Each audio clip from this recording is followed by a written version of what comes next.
नमस्कार मित्रांनो, मी निसर्गमित्र देविदास थोरात आणि आज नाचलून या ठिकाणी शेलगावला जात असताना या ठिकाणी रस्त्यामध्ये या ठिकाणी मोठ्या प्रमाणावर हे बटाटे या ठिकाणी पडलेले आपल्याला दिसत असेल.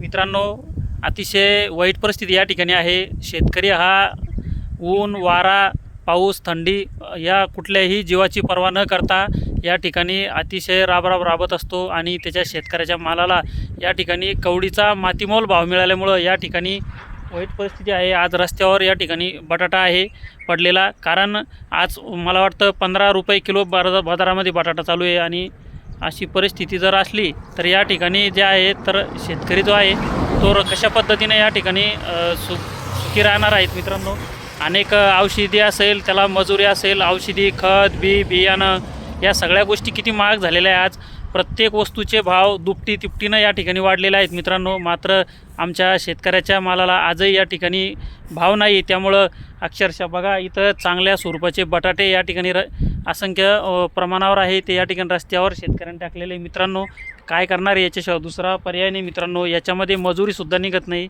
अशी जर परिस्थिती असली तर आपला शेतकरी कसा जगणार आहे. आणि तुम्ही बघा, साधारण आता टोमॅटोची पण तीच परिस्थिती आहे. अनेक ठिकाणी टोमॅटो रस्त्यावर पडलेले 10 ते 15 रुपये किलो या ठिकाणी टोमॅटो आहे.